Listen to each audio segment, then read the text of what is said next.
He once shot a man twice in the head on Christmas Eve for owing him $1,600. Beat his first victim to death with a closet rod. Strangled men to death. Stabbed, poisoned, shot, bludgeoned, burned, exploded, allegedly otherwise destroyed up to 200 dudes.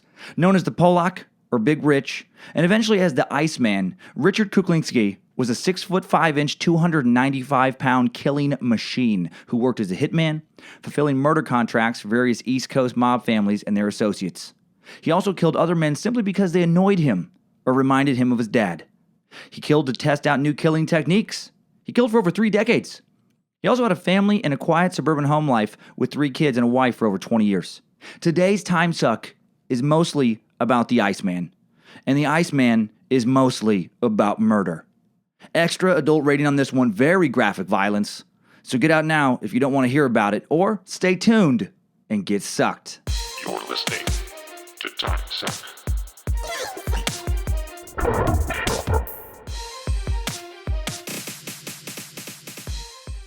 What's up, time suckers? Hope you had a good Labor Day. I'm Dan Cummins. Thanks for sucking. Thanks for listening to Timesuck, you sucking suckheads. Thanks for letting the suck touch you. Thanks for deciding not just to rub it around your lips, but for taking the suck all the way in. Thoughts and support today go out to Texas Timesuckers. Going out right now for the fucking Hurricane Harvey. All the damage is done down in Houston and the surrounding areas. Donate if you can to help them out. And be careful where you donate. If you do donate, a lot of scumbags taking advantage of the situation to make a quick buck. Houston Texans defensive legend J.J. Watt has set up a donation fund to help the victims of Harvey on youcaring.com. If you'd like to donate any amount at all, the link is up in today's episode description. And you can also text Harvey 2017 to 91999 to support the Hurricane Harvey Relief Fund, a fund set up by Houston's mayor. Link for this also included in the episode description. And I'll be performing in Columbus, Ohio this week, shows in Hollywood, California, Portland, Oregon, Seattle, Washington, Spokane, Washington, and more, much more coming up quick. Ticket links to the first live Timesuck and more shows in the episode description. And now, let's get to the Iceman. Richard Kuklinski was one of the scariest men in the East Coast Mafia scene in the 1960s, 70s, and early 80s. A world of notoriously scary men. He killed mob bosses, other hitmen, a lot of people who owed money to people that, they should have never borrowed it from in the first place. And he also killed just some random dudes who happened to be, in the wrong place at the wrong time, looking at the wrong motherfucker. And the murders meant nothing to him. Other gangsters described him as cold as ice. He could brutally murder a man and then just happily, eat a sandwich his wife made him. Maybe take the kids out for some ice cream, buy him some new toys. He could kill a man on Christmas Eve and then watch his kids open presents on Christmas morn and just pose for some family photos like all's good in the world. How does someone turn out like that? How does it all start? Well, for Richard, it started, in a nice family in the suburbs of Lancaster, Pennsylvania. His dad was an assistant principal, and his mom was a secretary at a textile manufacturer. Richard, he had 2 brothers, Tony and Jason, and Jason would go on to star as a middle linebacker for Penn State in the early 60s. Rich was well-liked. He was voted best smile, most likely to succeed in his high school yearbook.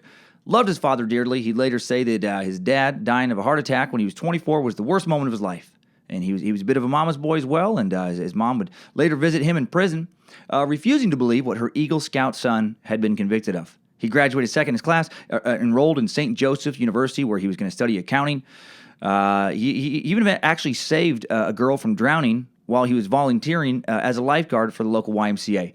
And then none of that fucking happened. Get out of here. You don't have an idyllic childhood and turn out like the Iceman. Does not happen.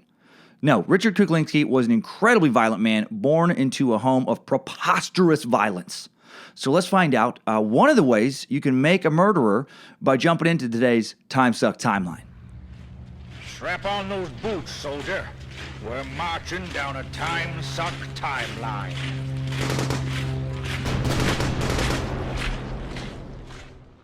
April 11th, 1935. Richard is born to Stanley and Anna Kuklinski in Jersey City, New Jersey, a rough blue-collar industrial city just across the water, but also a world away from Manhattan. It's part of the New York City metropolitan area.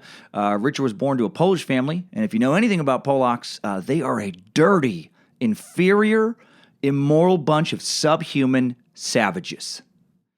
Kidding. My wife is Polish, and her maiden name is Radzyminski. I just like to denigrate her lineage, whenever possible, to potentially get a rise out of her. No, he was born to a Polish family, though, a poor family in a town full of poor people. Jersey City in the early 20th century had a large Polish Catholic population, blue-collar immigrants recently, having just arrived to America. The Lackawanna, Erie, Pennsylvania, and Central Railroads all had stations in Jersey City, and the city was the last stop for, like a whole bunch of produce and other goods making its way east on tracks throughout the nation to then ship off on boats across the Atlantic. Tracks all over Jersey City. The main thoroughfare was actually called, may still be called, Railroad Avenue. While today, there's a lot of good white-collar jobs in Jersey City, especially in the financial sector, being so close to Wall Street. That wasn't the case in the early 20th century. It was a lot of hard, manual labor jobs, in an era when workers weren't as protected, from safety and different things and long hours as they are now. The summers are hot and humid. The winters, brutally cold. Lives were hard for a lot of the residents of a bustling little blue-collar town. And it was here that Richard's parents met each other. His father, Stanley, was born in Warsaw, Poland, immigrated over with his parents and two brothers. His mom was Irish. Her parents had immigrated over from Dublin, and they both died shortly after bringing the family to Jersey City. Her dad died of pneumonia, and her mom was run over by a truck in a freak accident. Man, fucking rough luck, man. Dad dies of pneumonia. Mom gets hit by a truck, literally. She grew up in an orphanage where religion was quite literally beat into her by sadistic nuns, and that's not a shot at just Catholicism in general. That's these particular nuns. Nuns, I guess, were particularly sadistic in Jersey City. And Father Hansy McSecret, one of those kind of type priests, also molested her and took her virginity before the age of 10. So fucking rough life for Mom completely. Man, both parents die, orphanage, physically beat, molested and raped, all before the age of 10. That's Anna. At 18, Anna had to leave the orphanage and almost immediately met Richard's dad, Stanley, at a church dance. And they got married in July in 1925. They rented a flat in a two-story house on 3rd Street. And Stanley had a job as a brakeman for Lackawanna Railroad. And then Anna quickly learned that she had went from a bad situation to a worse one and that she had married a fucking Polish demon. Stanley was not a large man, but apparently he was very strong. Strong enough just to kind of, give some people some serious beatings, and he was possessive, jealous. He had an escalating drinking problem and just a violent temper. And he soon began to just beat the shit out of Anna on a regular basis. He'd get drunk, come home, just toss her around like a rag doll. And then in 1929, the couple has their first child, a little boy named Florian. And Florian gets beat too. He'd get hit for wetting the bed. He'd get hit for crying. He'd get hit for crying because he just got hit for wetting the bed and crying. Jesus Christ. And then when Richard was born in 1935, he starts getting hit too. The family was a mess, man. And Anna just, she didn't leave Stanley because of her, the Catholic kind of stigma with divorce, especially at that time. You just didn't get a divorce, so she just took it. Just prayed a lot, Stanley would come home with a proverbial lipstick on his collar. He'd be messing around with some women at some bar. And then accuse her of being unfaithful and then beat the shit out of her in front of the boys. He's that guy. He's a sociopath. According to Richard, when Rich was little, his dad would do shit like wrap a belt around his fist and just kind of punch the boys for sport. Little boys, man. His boys just punch him for sport when he was drunk. And he's not like, pulling punches either. He hit him so hard he'd knock him unconscious. Rich said he'd become so afraid of his father he'd sometimes wet himself with fear when his dad was home. He would just get incredibly anxious just the sound of his voice. And then, of course, his dad, when he did wet himself, would beat him for that. How do you do that to a child? I guess by just being a true sociopath, just truly incapable of empathy. February 1st, 1941, when Florian is 11 and Richard is 5, Stanley cements his induction into the Father Hall of Shame, into the ring of the worst dads of all time, by actually beating his oldest son, Florian, to death. Hit him one too many times in the back of the head. Kid never got back up. And then the family covered for Stanley, said he fell down the stairs. Can you imagine that? Can you imagine watching your dad, the man who is supposed to be your protector in the world, actually beat your older brother to death? And then watch your mom cover it up, help cover it up. Your mom who also gets beat and also who does nothing to protect you from getting beat. Think that might fuck your head up a little bit? I don't think childhood woes should be taken into account when sentencing adult criminals for their crimes, I don't, but I do think it's important to understand why monsters become monsters so we can do everything we can as a society to prevent more monsters from being created. I mean, in the end, you're accountable for your actions as an adult, but God, man, many of us were given a much, much better moral code to start working with in life than Richard Kuklinski. So with Florian gone now, Rich becomes the sole recipient of Stanley's parental beatings. And not only is he getting beat at home, he's getting beat at school, too. He was a shy, awkward little kid with no real friends, horrible self-esteem. Of course he is. Think about his home life. It makes him a target of bullying at school as well. 2 Irish brothers who lived down the street would just beat Rich on a regular basis. And then as Rich got older, the beatings just continued and intensified. And then one day, Stanley actually watched his son run home, running away from the chasing brothers to avoid yet another beating. And then Stanley, being the exemplary father figure he was, whipped Richard across the face with a fucking belt the second he came inside the house. Told him that no son of his was going to be a little chicken shit who ran from bullies. And told him, he better get after those kids. Again, can you imagine having this guy for a dad? If this guy lived next door to me now and I saw something like that, in addition to calling CPS, I would be fantasizing on a regular basis. Like, how can I get away with killing that son of a bitch? How can I get away with just fucking beating him to death? Stanley then demanded, he demands his son goes fight back. Sicks Richard, on the bullies like you'd sick a junkyard dog on some trespassers. Rich apparently finally unleashes all that pent up anger that he'd been building up inside of him for his entire horrible life, and he beats the shit out of them both.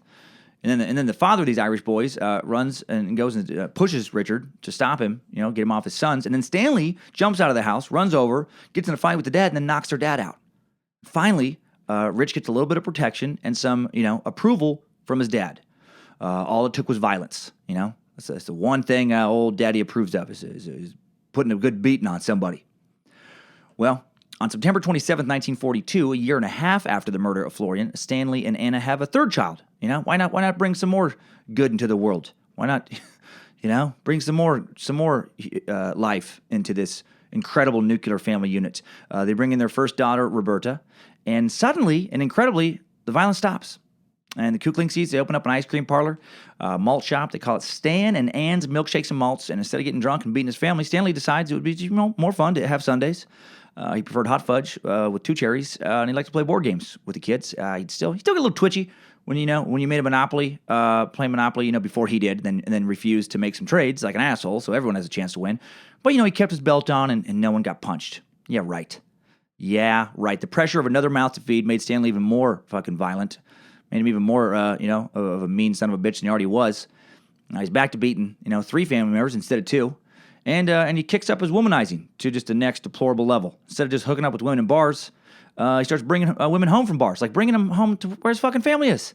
Just comes home drunk. Starts banging these women in the living room while the kids are in their rooms and wife's in her room. Just was a fucking savage. Just a shameless savage. Richard would later say in prison interviews that he began around this time to regularly fantasize about killing his dad. And this would be one of his life regrets is just not killing his father. He would think about that a lot, talk about that a lot, like he just really wished he would have killed his dad. Dad was just, still beating him so hard that he once knocked Rich out for half the night after hitting him in the head, so he didn't learn from the Florian beating, that you might want to take it easy, might want to work the body instead of the head. Rich was also getting beat by his teachers at school. Just so many fucking beatings. Just getting beat everywhere he turned. He went to a Catholic school that apparently had some pretty ruthless nuns, maybe those same nuns his mom had, and they loved to whack him on the knuckles with a hard ruler when he tried to use his fingers to read, which he was doing because he was dyslexic, and the nuns would hit him hard enough to make his fingers bleed. Because that's how you get a kid to learn. You fucking beat him. When he finally had enough one day, and according to him, he told the nun, "You hit me again, cunt, and I'll break your fucking head," which I don't blame him. The nun ran down the hall, grabbed a priest, who then came back into the classroom and throttled the shit out of Richard. Another beating. Then he came home and he got smacked around a bit by his mom. Told him not to act up in school. Jesus. Okay, May 5th, 1944, Stan and Ann welcomed their 4th and final child into the world, Joseph. And then, with 4 mouths to feed, now at home, old, father of the year Stan does what great dads, do when the going gets tough, and he just takes off. He leaves. And he starts shacking up with some new lady and just abandons his family financially and completely. And then Anna gets 2 jobs, Anna has to raise 3 kids. She's working days at the Armand Meat Packing Company and cleaning the floors at St. Mary's Church in the evenings. And then Rich also gets a job as an animal exterminator, kind of, not really. No one hires him. He just takes it upon himself to rid the neighborhood of stray pets. More of a volunteer position, I guess, unpaid internship. Young Richard begins to turn his rage from his constant physical abuse he's experienced in life, and he just puts that on the neighborhood animals. The old you hit me, I kick the dog kind of syndrome. And he starts doing shit like capturing stray cats, tying their tails together with whatever he can, find, and then throwing them over a clothesline and watching them, just tear themselves to shreds. He'd also get gasoline, pour it on stray dogs, watch them run off on fire, beat animals to death with clubs, pipes, hammers. Maybe if a good therapist had gotten a hold of Richard around this time and had him removed from his home, maybe he could have, been reformed and turned into a productive member of society. Or maybe he was already too psychologically damaged. Who knows? I mean, by God, by the time you've reached a place in your life where you're setting dogs on fire, you're probably not going to also, be prom king. Probably not going to be captain of the football team, valedictorian. Maybe you can still be reformed somewhat. Probably not going to be given, a moving speech on graduation night. 8 years ago, I couldn't even imagine delivering a valedictorian's address and getting a full ride to Dartmouth, where, I'm lucky to be studying pre-law and sociology. 8 years ago, I was far too busy just burning Labradors to death and forcing cats to tear each other apart. My, how things change. No, you're never going to hear that speech, not ever.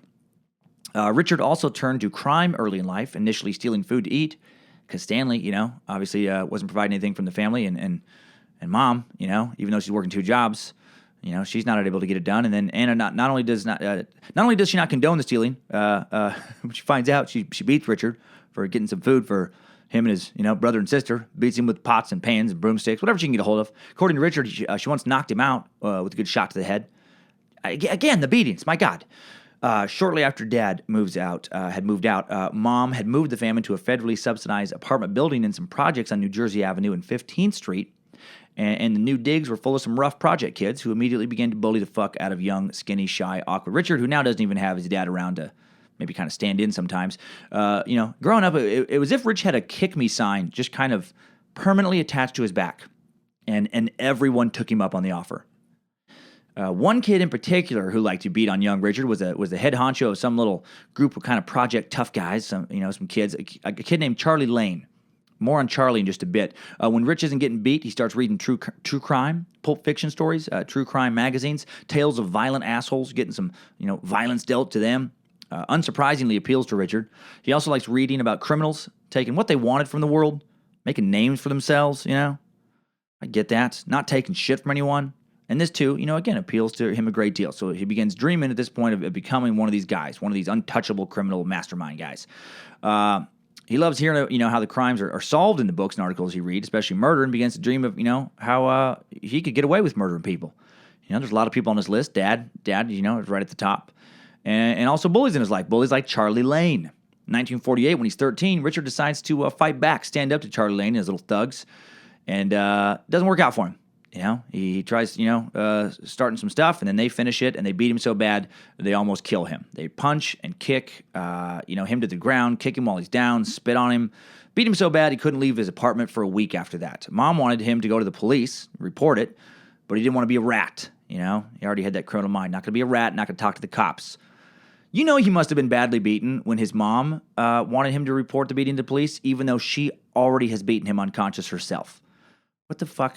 What is that conversation? Hey, Richard, it is not okay, sweetie, what these kids are what they've done to you. God knows when I beat you, I don't keep kicking you once you're down, honey. That's because I love you.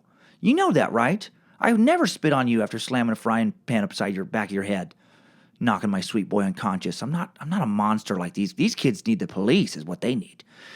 Once he's healed, Richard sets out for revenge one night, with the intention of just giving Charlie the beating of his life. Just wants to really, give him a good beating.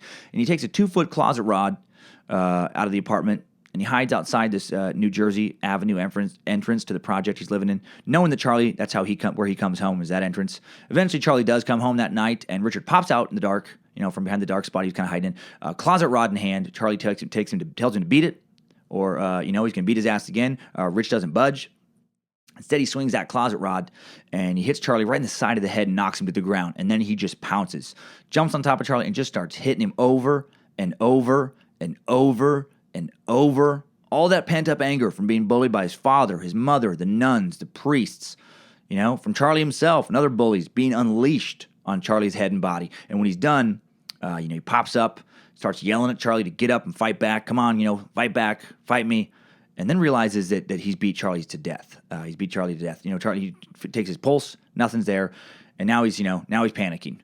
Now he's also committed his first murder at the age of only 13. He's terrified he's going to be caught and locked up.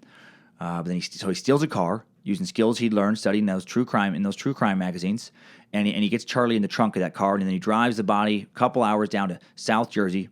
And yeah, I know he's like 13, but he's a big kid. He's a big dude, tall and stuff like that. So I guess he could pass as an adult driving, or not as an adult, but like as a 15-year-old or whatever. So he drives him down there, and then he finds some marshland, and then he remembers, as he's going to dispose of the body, he remembers from the crime magazines. I'm sure he's thinking about it the whole way down, that bodies are identified by like fingerprints and dental records primarily. So after taking the body out of the trunk and dragging it out in the marsh, he finds a hammer/hatchet tool in the trunk and used it to smash all of Charlie's teeth out and chop his fingers off. Then he leaves the body, for animals to scavenge, and then he takes the fingertips and teeth fragments and just kind of, scatters them about another marsh a little ways away. And then he drives home, apparently feeling pretty fucking proud of himself, feeling great. Well, shortly after killing Charlie, he found the other members of the gang, and then that had beat him. And while he didn't kill the other kids, he beat the shit out of them as well. And just, really started to realize that he enjoyed dishing out punishment a whole lot more than taking it. And he decided, to never let anyone get away with beating him ever again. After killing Charlie, Rich starts going to school less and less. Over the next few years, soon drops out altogether, starts hanging out in some pool halls in nearby Hoboken, a notorious mafia kind of hotbed, a town that, has claimed at different points to have more bars per capita in its history than any other town in America. And yeah, he's only 14 when he starts going, which I know, again, sounds crazy, kind of like the car, but he's a big kid, and I don't get the feeling that local police were really worried about underage drinking in Jersey in the early 50s.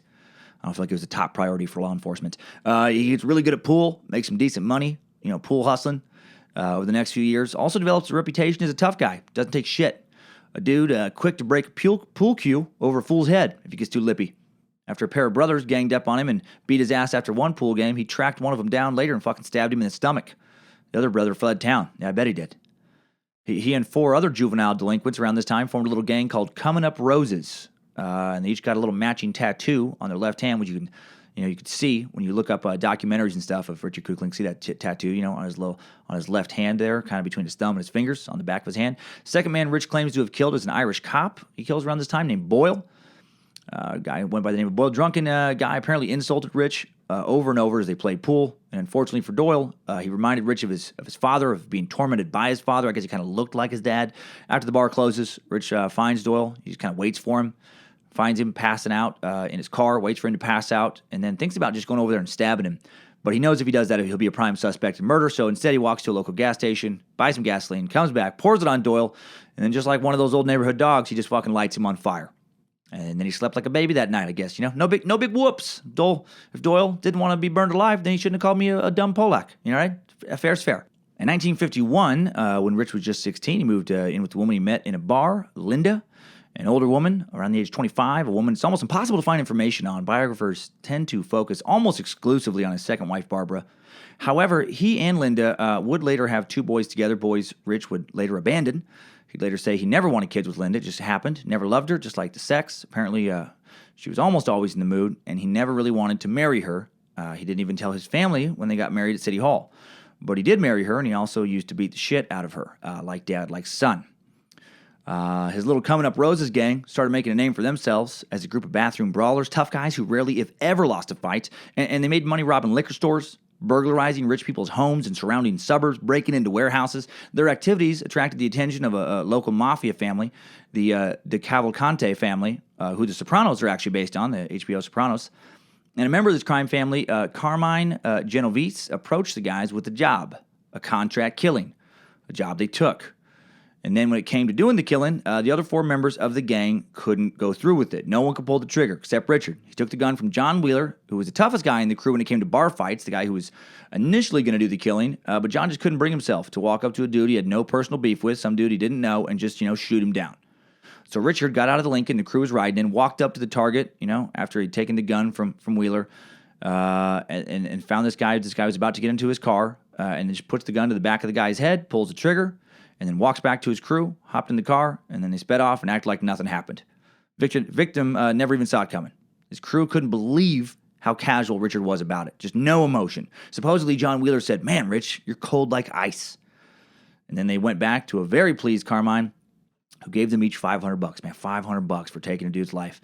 And again, just like when his dad approved of him beating up those bullies, years ago, Richard Kuklinski finds more validation through violence, They're talking about what a great job he did. Everybody's talking him up. This is how he gets his self-esteem, his murder. After this first job, the Coming Up Roses gang starts getting a lot of work from Carmine, hijacking trucks, stealing dockyard shipments, just whatever kind of criminal enterprise they can make enough money on to make it worth it. And Carmine pays them well, and they live it up, doing shit like flying to Vegas, pissing it all away, partying. They once made $1 million in one night after hitting up an armored truck. And I guess they were basically broke a few months later. Just fast cars, high-stakes poker games, just easy come, easy go kind of lifestyle. I mean, they're still teenagers. Life was fast and fun for the gang, but then John Wheeler and Jack Dabrowski, another Coming Up Roses gang member, fucked up big time. They held up a card game that was sponsored by the Cavalcante family-made man, Albert Parenti, a job that had not been authorized by Carmine Genovese. Albert knew Richard wasn't personally involved, when he found out, which was the only reason he didn't kill Richard. He decides to meet with Richard, lets him know that the only way out of this fuck-up was to remove Wheeler and Jack. They had to be killed, and to prove his loyalty to the Cavalcante family, the family wanted Richard to do the hit. And Richard did. He killed two of his best friends, two of the best friends he'd ever had. Found Jack outside a bar, shot him in the head before he even saw Richard coming. And then he found John shortly after that coming out of his girlfriend's apartment and shot him down in the street. Left both bodies where they laid so the police would find him, they'd make the papers, and the Cavalcante family would know that he did what had been asked of him. Well, after that, the other two Coming Up Roses members, heard rumors that Richard had killed Jack and John, and they avoided Richard like the plague. Hell yeah, they did, man. They knew all too well what he was capable of. They'd seen it firsthand. Well, by 1954, 19-year-old Richard Kuklinski, by his own account, had now killed 4 people, two of which were some of his best friends. And before we push even further into the darkness that is the Iceman, let's lighten it up with a little comedy from today's sponsor. Today's Timesuck is brought to you by Mark Maron's new Netflix special, Too Real, premiering on Netflix this week, Tuesday, September 5th. That's right. Since there's a good chance you are listening to Timesuck, this episode, on or after September the 5th, you can watch it today. Watch it right after you're done listening to this podcast. In this special, the fantastic veteran comic and legendary podcaster talks about how meditation makes him crazy, how he's not big on fun, how he turns profound discomfort into an art form. Mark is one of the most respected names in comedy, one of the stars of the new critically acclaimed Netflix original series, Glow. I've watched some of that. I'm going to watch some more. Really funny show, a period piece, so it's about wrestling. Really funny. And you can hear the trailer for his new special called Too Real right now. A Netflix comedy special. I don't know how to have fun. How do you have fun? How do you guys do it? I don't think I would have come to this show. Mark Maron's mind My comfort zone is uncomfortable. is a complicated place. I'm not the most courageous guy. I'm sort of an alpha pussy. There's the classic alpha male, just a meathead, rage-filled, "Rah!" And then there's the alpha pussy who makes fun of that guy. Mark Maron, Too Real, now streaming only on Netflix. So watch Mark Maron, Too Real, only on Netflix, September 5th. Very funny dude I've seen live several times myself. And how funny is that after the great pussy debate we had here on Timesuck a while back that he says it? His word, not mine, Timesucker. Save any angry emails you have. I do think Mark is very funny, and I am sure that the special is going to be great. Okay, so in 1954, that's where we were. 19-year-old Richard Kuklinski transitions from bully killer, contract killer, to just flat-out serial killer. Even though he'd lived his entire life within a mile or two of Manhattan, he'd only actually ever been to New York City a handful of times, and never by himself. And then, according to later prison interviews, he just starts taking the ferry across the Hudson and going on evening walks by himself just around the city, just kind of checking it out. And one night, when he's over there walking around by himself, an aggressive panhandler gets in his face one too many times, gets a little bit too pushy, demanding money. The guy does it, in a dark side street where no one else is around and, there's no witnesses. And so Richard just takes his knife out. He'd always carry at least one knife and one handgun on him in public whenever he left the house as an adult, and just stabs this dude twice in the chest, just pop, pop, pulling him in close, watching the light go out in his eyes before letting him drop to the ground. He'd say later, "I enjoy seeing the lights go out. I enjoy killing up close and personal. I always wanted the last image they had to be my face." Man, this motherfucker. Zero empathy. What an unusual beast, man. Part hitman, part serial killer. I don't know. I guess maybe that's not so unusual, I mean, if you're willing to kill for money, it can't be a big leap to just kill because you feel like some dude needs to die. Well, after this truly first random kill, he claims to have killed many more victims over the next few months. He'd come to New York City alone, and if someone bothered him on the street, in a bar, wherever, and he had a chance to get him with no witnesses around, they were as good as dead. He'd say the only criteria was that they had to be a man. No women, no kids, man. That was his murder moral code. He'd be horrifically physically abusive to women, as you're going to soon find out. He'd abandon a couple of kids of his own, but he's not going to kill them. Because, he's not a bad guy. He's got his principles, really, really fucked up principles, but I guess principles nonetheless. Well, 1955, Linda gets pregnant, and Richard wants her to get an abortion. And when she does not, he becomes violent. He even punched her in the stomach to try and basically abort the baby himself, but the baby's born anyway. Richard Jr. in 1955, and 20-year-old Richard is a dad for the first time, and he marries Linda, he says, for the kid's sake. Well, fatherhood does not deter the killings. By 1956... he's still killing, and now he has 2 kids because his second son, David, is born. Richard had emotional feelings of love towards his kids. He had no emotional feelings of love towards his kids, but he was protective of them. One example of this was when the superintendent of the apartment he lived in with Linda slapped both of Richard's kids for allegedly being too loud when he wasn't home. Linda called Richard at a local bar, told him what happened. He got in his car, drove to find this dude at the bar, beat the fuck out of him. Also got punched. He punched the bartender. When the dude tried to stop him, and he almost went to jail for that. The bartender was an off-duty cop, and Richard had to use his mob connections to get off, easy relatively, with a $3,000 fine, probably / bribe, and no jail time. Rich almost goes to prison for his entire life around that time as well, for another bar altercation, kind of gone bad, when a truck driver, who actually was tough enough to smack the 6'5" Richard around, follows Richard after the bar fight. Follows him like in his car, like they're gonna have a little car chase type thing. Kind of cuts him off at this one point. Him and his buddies hop out to come over and give Rich a beating, but it doesn't happen because he's got a 38 on him, and he just starts shooting, and he just kills all 3 of them. Kills them in broad daylight. Could have been caught easily for that, but he got lucky. No one was around, and so he throws all 3 bodies into a cave he'd found while hunting in the wilderness of Buck County sometime earlier. According to Iceman interviews years later, a lot of men would end up disappearing in caves in Buck County. Now, I do have to bring this up at this point. There is many people out there who dispute his various murder claims. I feel compelled to say that. Years after Kuklinski was captured, amateur sleuths, serial killer fanatics would do stuff like search the caves of Buck County. And according to a 2013 Philadelphia Inquirer article I read, no remains were ever found. Richard Kranzel, who wrote the about the county's caves for the National Speleological Society, said that the long-closed Durham mine is the only place large enough to hide human remains. The mine opened during the Revolutionary War when its iron ore was made into cannonballs and gunshot. It was later used for commercial purposes before closing in 1908. And he says nothing was found in there. Now, so did Richard exaggerate? Maybe. Did he lie? Maybe. But also maybe not, The dude definitely killed people. The only question is how many. And while he allegedly never killed a woman, he did commit one of the most horrific examples of domestic abuse I can remember reading.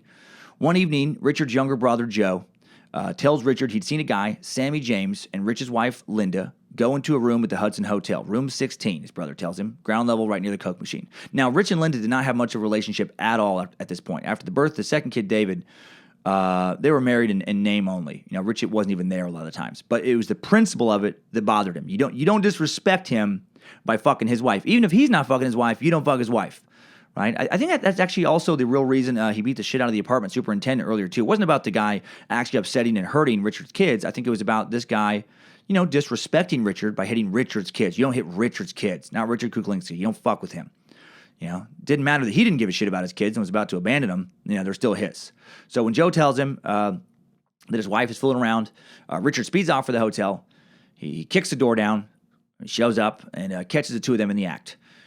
Richard then horrifically beats the shit out of Sammy, supposedly breaking a preposterous amount of his bones, and then turns to Linda and says, if you weren't the mother of my sons, implying, he would kill her if she wasn't. And then he holds her down, knocks her unconscious, and proceeds to, God, this is brutal. Brace yourself for this one. Be sure you're not in mid-bite or mid-drink when you hear this. He cuts her nipples off. That's right. Takes a knife out and he cuts off her nipples. If you happen to be eating some pepperoni pizza right now, you're probably going to want to throw that away. Ugh. After this incident, not surprisingly, Richard apparently does not see much of Linda or the kids. Yeah, I don't think you get to work that out with some relationship counseling later, you know? There's no form of I'm sorry that makes up for full-on nipple removal. What the fuck? Like a lot of these tales, there is no police record of this, so we're relying on hearsay. But holy shit. You know, none of the sources I found attributed a source to this particular story, but it comes up a lot, and it's so specific, I feel like it probably, sadly, was true. That is some psychopathic shit, man. And if half the other stories are true about the Iceman, I'm not surprised he did it. The man hurt and killed people in the most inhuman of ways. And if you're thinking, you know, why weren't these killings, if they did happen, big news, why weren't police in New York City, New Jersey looking for a serial killer if he's just stabbing, fucking shooting people all the time, cutting nipples off? Well, for one, a lot of murders were just chalked up to gang violence around this time. And according to former New York Police Department Captain of Detectives Ken Rowe, he says, back then, there were no citywide records of homicides being kept as there are today. The local precinct had a file, but that was it. And because most of these killings were bums or people who no one really gave a fuck about, there was no incentive to properly work the case. You see, because he was killing in all these different ways, the cops didn't think one guy was doing it. In a sense, they were inadvertently giving him a license to kill. And he would kill. He would kill in a variety of ways. And let's dig into some of the worst of those ways in a very intense edition of Super Scary Stuff. Super scary stuff.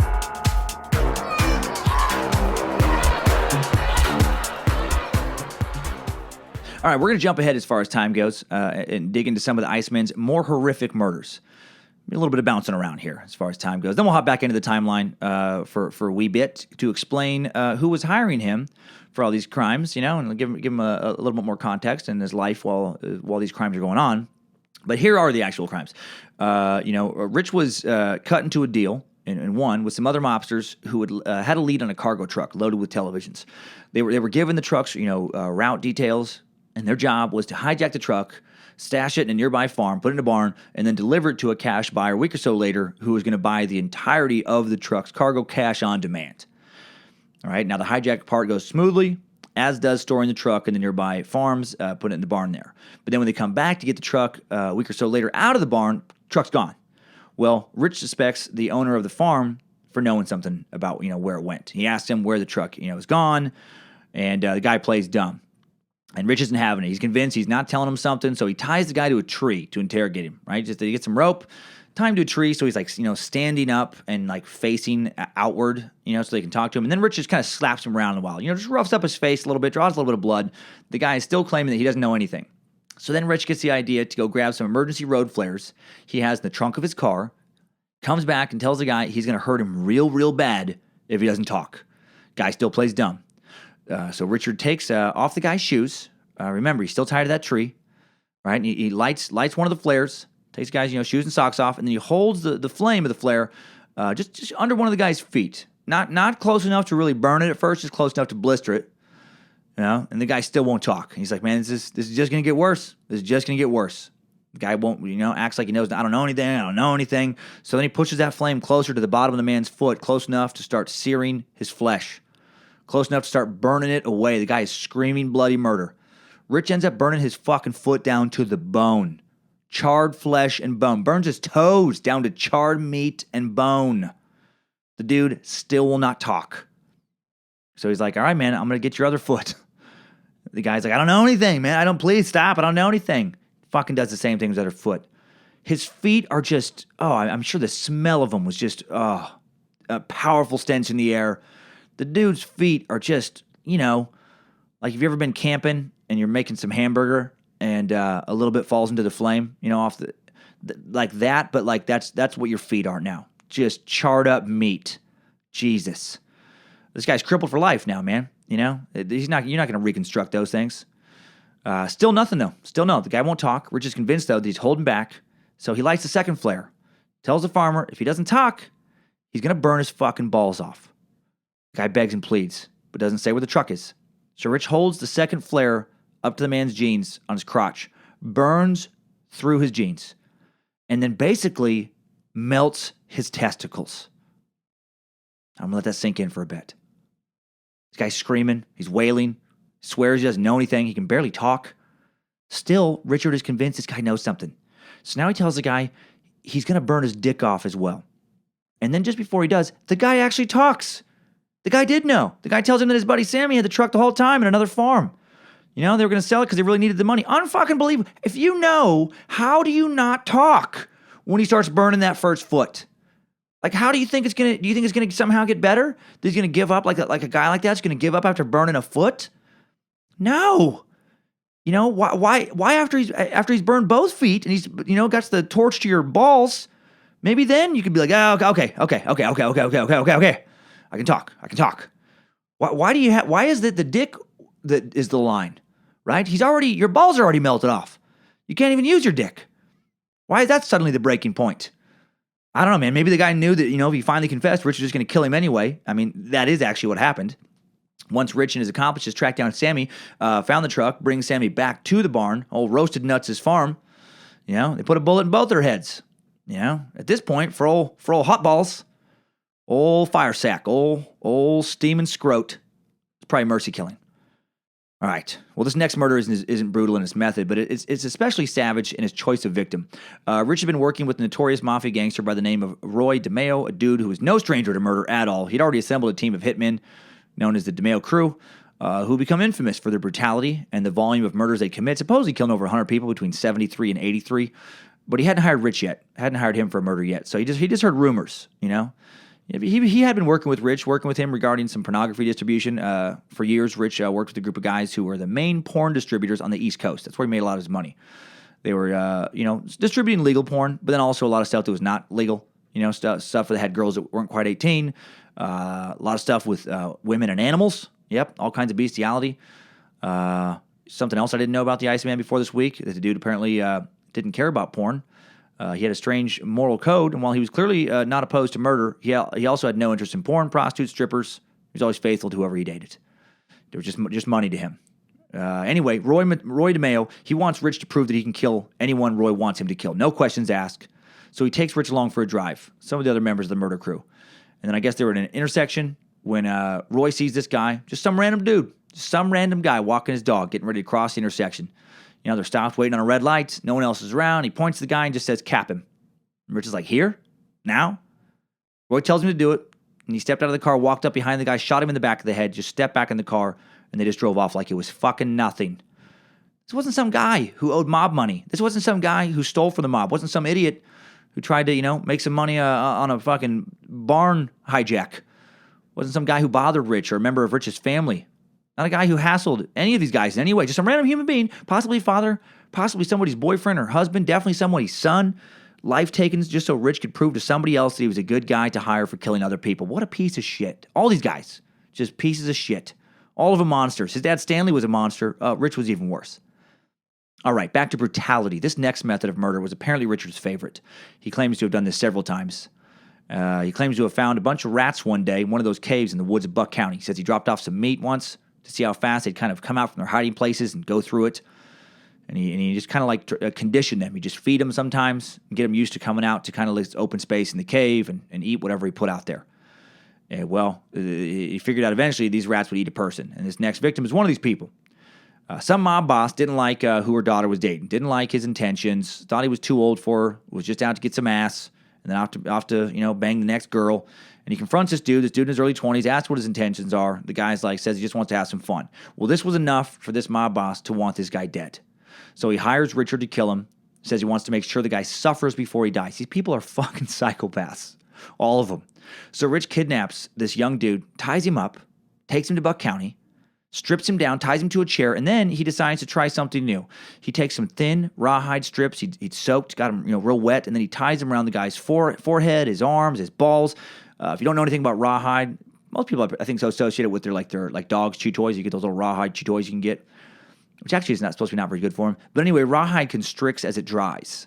And so he knows this. He puts them on wet and then just lets them start drying, and they just keep tightening and tightening and tightening. They cut into the skin of his arms and forehead so much that draw blood. They're nearly popping his bright red now testicles.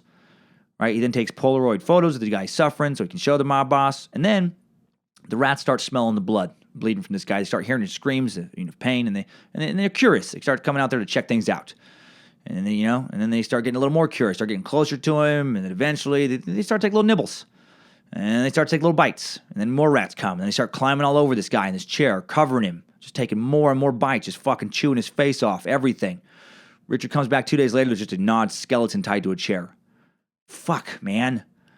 Again, if this is true, and I don't know why later in prison he would be making this stuff up. I don't know. Jesus Christ, man. He called his method of execution death from 1,000 bites. This guy and Vlad the Impaler would have been, good bosom buddies. Would have had serious man crushes on one another. What the fuck? This guy was fed to rats just because he was a normal 20-something dude. Wanted to fool around with his girlfriend without intending to marry her. My God. Well, Rich wasn't opposed to an extremely quick death either. He seemed to love to play with different murder techniques, kind of like a chef experiments with different ingredients to make the perfect meal. Iceman liked to play with different murder methods to build the perfect kill for the perfect situation. Strangely, if more people took as much pride in their jobs as the Iceman took pride in murder, the world would actually be a much better place. An LA porn shop manager had been taking several of Rich's porn shipments, but was not paying for them. He was way behind on payments. And then suddenly he stops returning Rich's calls. Stops answering the phone. So Rich flies out to Los Angeles from New Jersey, find out what the guy's deal was, shows up, walks in there, asks him where his money is. And the guy tells him, I don't have it. And he's like, well, you got to pay me my money. And the guy's like, you'll get it in a month. And Rich is like, that's not our agreement. And the guy says, it is now. And just like that, with that moment of disrespect, he signed his own death warrant. Rich then snuck a pin out of a grenade he'd apparently been holding down beneath the counter where the porn shop owner couldn't see it, and then just tosses the pin at the guy. And when the guy's like, what is this? Rich says, it's a surprise. Then tosses him the grenade as he kind of hurries out of the shop, and then he fucking blows the guy to pieces, blows up his shop. And then he just walks to his rental car, drives back to the airport, and flies back home. How weird is that? He'd be sitting in a first-class seat, because apparently he always flew first class because it made him feel important. He's on a cross-country flight hours after blowing up some porn shop owner with a grenade. Probably sitting next to some traveling businessman, some upper-level executive maybe. I wonder if, when making inevitable small talk, he was ever tempted just to tell the truth and just scare the fuck out of people. Just, pharmaceutical sales. That's how I make my money. It's not bad, man. It's a nice racket. What do you do? Well, I've been dealing a lot of porn, but I also got my hands on a little of this and a little of that. Murder's what I enjoy the most. Love a good murder. Good money and murder. Okay, no, really. What do you do? Well, today I blew up some porn shop owner and blew him into fucking oblivion. Oh man, if you haven't seen a man getting blown to shit, you haven't lived. Last week I fed some punk to some rats after wrapping some wet rawhide around his nuts, Hey, stewardess, can I get a whiskey sour? What do you want to drink there, friend? I'm good. I'm gonna close my eyes. I'm gonna try and get some sleep. Unfucking believable. And I love with this airport stuff too. This guy, he would fly around the country and just bring weapons with him in the days before any sort of security checks whatsoever. At the airport, you could just your carry-on could be just nothing but guns. It could just be all guns. No one checked anything. Oh, unreal. Okay, so toward the end of his career, in the few years before he was captured, Rich was apparently a very, very, very busy boy when it came to murder. And again, a lot of this comes from prison interviews Richard gave when he knew he'd never be a free man again. A lot of these murders have never been verified by the police. However, there is no doubt he was a mafia-connected hitman, and there's also no reason to use substantial amounts of taxpayer money to try and verify all these cases. And Richard was in a position to, come across a lot of contracted killings because he wasn't Italian. That's why he was able to do all these murders too. Not being Italian, it was basically impossible for him to become a made man and become part of a mafia family. Because sometimes these hit guys, when they're Italian, they become part of a family, and now they work for that family. They don't. Well, Rich just worked for everybody. Because he wasn't connected to any one particular family. He could basically just be an independent murder contractor and work for whoever felt like hiring him. I mean, of course, if he killed a member of a family that he'd done work for and then they found out about it, there's a good chance, a hit could be put out on him, but he was good enough at covering his tracks that never happened because he actually did that several times, according to, again, interviews. Allegedly, in one particularly busy month, he killed 15 men, all contracted killings, and he killed them in the same warehouse. He was an up-close and personal kind of killer. That's what he was into at this time. He was into a phase of wanting to be right up close and personal. And he decided just to beat these guys to death. And he'd hit them with crowbars, hammers, pipes, tie them to chairs, slam a screwdriver in their backs to sever their spine, leaving them paralyzed but still alive. Jesus, man. The term daddy issues, that gets thrown around a lot with women, but Rich clearly had daddy issues of his own.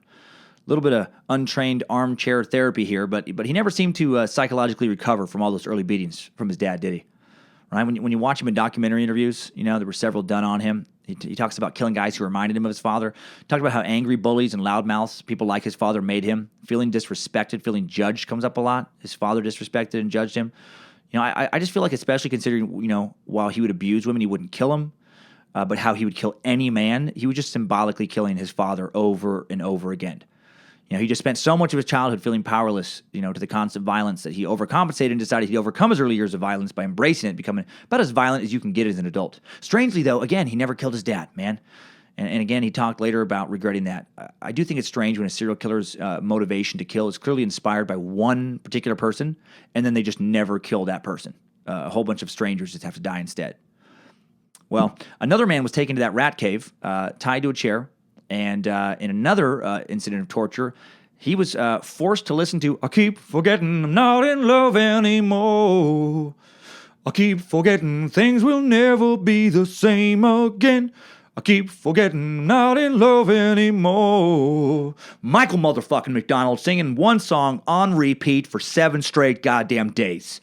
And then when a week had passed, Rich dipped the man's nuts in some ground beef and fucking honey and unleashed Bojangles into the cave, who hadn't eaten in 4 days. No, of course not. Our sweet Timesuck mascot Bojangles, that beloved 3-legged one-eyed pitbull, would never work with a sadistic creep like the Iceman. I don't think. He might. He probably wouldn't, though. Been a while since I McDonald's you guys, Wasn't feeling it for a couple episodes. You guys, I just figured this was the perfect episode to remind you that you're never safe. You are never safe from being McDonald'ed. Okay, one more terrifying murder before we pop out of this segment. This is the worst one I came across. As bad as these other ones were, if you were on the edge with the other ones, you might want to fast forward a little bit. This is unbelievable. Rich had a special disdain for rapists. He hated them more than bullies. And when he got a hold of one, he'd push himself to new levels of just utter viciousness. This shit is off the charts. Roy DeMeo gave Rich a contract to kill a man who had beat and raped the 14-year-old daughter of an associate of his down in Miami. Roy wanted proof that the man would suffer immensely. Rich flew down, waited for the dude to get off work. When he went out to his car, Rich snuck up behind him, stuck a .38 into his back, walked him into a van he'd rented, had him get inside, handcuffed him, stuck a sock in his mouth, drove him to a secluded beach, tormented him on the way there, telling him exactly what he was going to do to him. He's going to kill him. He's going to make him suffer a whole bunch before he dies. And now, look, I don't have any sympathy for rapists, but what he did to this guy is just unbelievable, just so inhuman. And he dragged the guy out of a van, tied him to a tree. Dude loved tying people to trees. And then he put on some gloves, took the guy's pants and underwear down, and then grabbed the guy's balls. I feel like at this point you have to know, if you're the guy with your balls in Richard Kuklinski's giant hands, nothing good's about to happen. Like, best case, Richard squeezes your balls real hard. I think that's a reasonable best case scenario in this situation. You get a firm ball squeeze, makes your insides feel like they're turning upside down into jelly. Worst case, he rips your balls clean off. Well, Rich goes for worst case. Straight to worst case. He pulls down with those giant Polish bear claws of his and literally rips the man's balls off. And that's just the opening act for the show he's putting on that night. He then shows the man the dude's own balls. He tosses them aside, takes a break from the torture. Taking in the light of the moon, listening to the waves hit the beach. He wanted to let the pain really sink in for this guy. And then round 2. He takes out his knife and he cuts the guy's dick off. Then he shows the guy's dick to him. Then he puts it in a plastic bag to give to Roy later so he can prove to DeMeo, and DeMeo can show it to his associates. This guy definitely suffered. Oh, God, did he suffer. Then, as bad as this already is, it gets even worse. He takes his knife. This made me just sick to my stomach, even more than the other things I've said. And he starts filleting off little random bits of flesh from around the dude's body, just cutting off a little chunk here, cutting off a little chunk there, and then before the guy can bleed to death, he goes back to the van, grabs a big bag of kosher salt he'd saved for this occasion. I don't know why it was kosher, but that detail was in the stuff I read, so I included it. I don't know if the guy was like, "Hey man, will the salt do?" Oh, no, I need some I need some kosher salt. Can't be dirty. I need some kosher salt. Well, he really planned this out. He literally rubbed salt in all of the guy's wounds. Fucking A. The guy must have just explosions of legendary pain. Like, I don't even know what you could do to inflict more pain on someone than that. Well, Rich did know. Still not done. Splits open the guy's stomach, lets his intestines fall out. And then I guess somehow this guy is still alive. He unties him from the tree. He puts a life jacket on him. God, he loved tying people to trees, didn't he? And just pushes him out to sea while the tide is going out, confident the tiger sharks in the area are going to, be drawn in by all the blood and just, fucking finishing him off. And even if they don't, he's just going to die. He's just going to drown anyway. And then he just left, head back to Jersey. hands the dude's dick to DeMeo, collects his money, goes home and probably plays, I don't know, Battleship or some shit with his wife and kids. And that, Timesuckers, is some hellacious, super scary stuff. Super scary stuff. Super scary stuff. Super scary stuff. Okay, when we left the timeline to delve into the hell that Rich inflicted on his victims, the year was 1955, and Rich had just abandoned his family after cutting off his wife's nipples. Motherfucker, that is a horrible sentence. 1961, fast forward there, and 26-year-old Richard Kuklinski, who would estimate later he'd already killed over 50 men by that time, is working at the Swift Line Trucking Company. Mob associate had gotten him a cushy job there to make a little money in between murders and other criminal exploits. Young Richard was a big gambler at this time, and any money he made, he quickly blew in casinos or just overall just dicking around. He'd have $100,000 in cash one month and be broke the next. And during one of his kind of broke periods, he takes this trucking job. And working at this warehouse, he's a big dude. He can load shit. And at this job, he meets his next wife, Barbara Pedrici. Now, Barbara was 18 and had just started working there as a secretary. He was learning how to be an accountant. Rich ran into her at the soda machine one day, flirts with her a little bit, and then they run into each other again at a loading port. And Rich flirts a bit more, and his boss sees this, also her boss. And she happened, Barbara, to remind her boss of her boss's daughter. He'd taken a liking to her, not in a sexual way, like in a protective way. And the dude did not like Richard, so he had a good read on people, apparently. And he tells Richard to stay away from her. Tells him to not date her. Absolutely not. Rich tells him he'll fucking talk or date whoever he wants. So the guy fires him. Tells him to stop by that afternoon to pick up his check and then never come back. Well, Rich decides to kill the guy that night. But then when he comes back to grab that check, he sees Barbara again. She feels terrible. She'd accidentally gotten him fired, and she asked if he wanted to go out and grab a coffee after work. Well, that decision saved her boss's life, but also destroyed her own future. Richard fell in love almost immediately with Barbara, and even though her family did not like him, thought he was too old for her, she's just 18, he decided that he had to have her. Well, they took things slow. First, Barbara was a virgin, intended to stay that way until marriage. They went on various dates, most were kind of like a platonic vibe. Barbara thought he was okay, but she wasn't that interested. She's 18. She wants to date other boys. Well, she wanted to date somebody closer to her own age. She did like how Richard bought her like flowers and stuff. No other boy had ever done that. But she did not like how he would just show up at her house uninvited or just show up at her job uninvited to like walk her home when her shift was over. Big red flag there, ladies and gay men. A dude showing up at your house uninvited, or showing up to your job uninvited early in the relationship, not once but multiple times, not romantic. That's fucking psychotic. Oh, he's so romantic. He just cared. No, he's damaged. He's a lunatic. And then eventually, when he just kept coming around and around and around, Barbara decided it was too much and tells him one day that she'd like to see other people, that she's just not interested in pursuing this. Iceman does not take that well. As she's telling him this in the car, he slipped his arm around behind her, and then suddenly she feels a prick on her shoulder, and then she looks down, sees a drop of blood, realizes he just kind of casually stabbed her a little bit. Just a little warning stab. Snuck a knife blade back there and cut her a little bit. And she goes nuts, obviously. She freaks out. She's like, what the fuck is wrong with you? What kind of crazy person does something like this? I mean, God, if only she knew who he really was. Richard then tells her in no uncertain terms that if she leaves him, he'll kill her entire family. He'll kill everyone he loves. Or everyone he loves. Everyone she loves. And then he beats the shit out of her in the car. Beats her unconscious. When she finally comes to, he acts like nothing happened. Like all's good. Like, well, settle that. Now, good thing we can move on. Every once in a while you have a bump in the road, but you smooth it out, with a good beating. And, reminds her that he's going to kill her entire family. Also tells her that he loves her.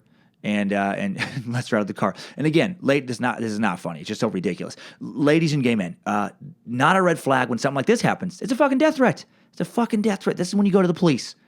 This is when you go to the, I don't care that this was the Iceman. If she would have gone to the police, I don't actually think he would have killed her because he would be a prime suspect. He would have been pissed off, but he'd have been prime, and that wasn't his style.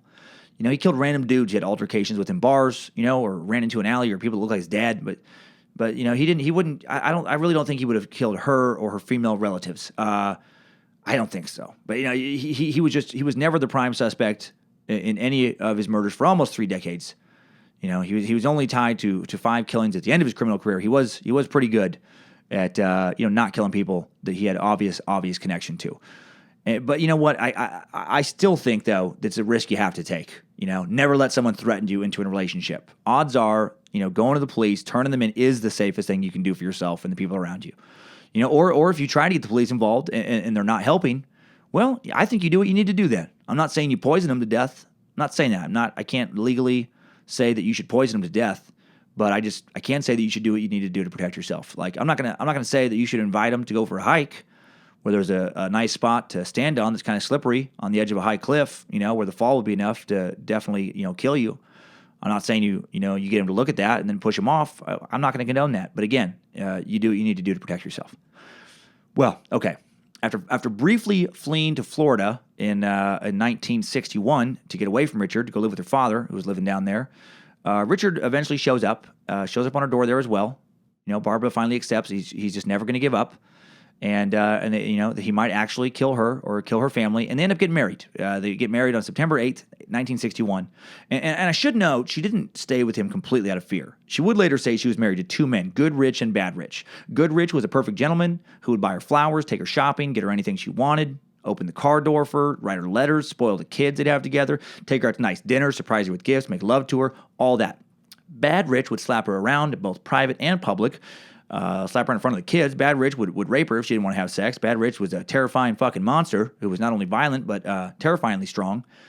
That kept coming up in research. The dude was, 6'5", and again, by the time he was 30s, he's damn near 300 pounds, and I guess he just had, like, gorilla strength, especially when he got mad. Like, Barbara would say she witnessed him once during an argument just take a marble coffee table, a big one, they had in their living room. The two large moving men had struggled to get in there, and he just fucking picked it up and threw it through the living room window. That's terrifying. Scary dude. March 27th, 1964, Rich and Barbara have their first child, a daughter, Merrick, born after the couple had 3 miscarriages. At least one of the miscarriages was due to Rich's violence, specifically. He beat the shit out of Barbara, punched her in the stomach when she's 5 months pregnant.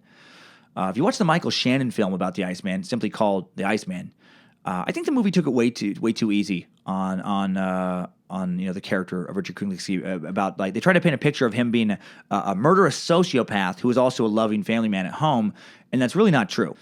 He put on a good front, neighbors thought he was a nice guy, and he was unusual in that he did, tons of bad shit, but apparently never cheated on Barbara. I'm sure she never cheated on him, especially if he told her that nipple story. Holy shit. He didn't do drugs. He never physically beat the kids, but he wasn't a good dude. He's a fucked up psychopath. He desperately wanted some kind of Norman Rockwell-type tranquil family life, the family life he never had growing up, and he kind of created it for himself, but he didn't create it, through love. He created it through intimidation and terror. Well, little Merrick, his firstborn, would be his favorite child, and actually the only person who wouldn't have a bad thing to say about her dad later after he went to prison. She was in the hospital a lot growing up, and Rich was very sensitive towards her, always there by her side, holding her hand, gently petting her forehead, sleeping in the hospital room, when she had to stay overnight. He'd tell Merrick about his horrible childhood, but that he had, but not really talk about it with his other family members. He also told her, though, that if something bad happened, he may have to kill the whole family. But if he did have to do that she would be the hardest person to kill, because he loved her the most. And she seemed to somehow understand that. What a number he did on her little brain. That's not that bad, guys. I know he's killed a lot of people. But most of them were bad, Yeah, I know he beat up Mom a lot, but to be fair, she was pretty lippy. He said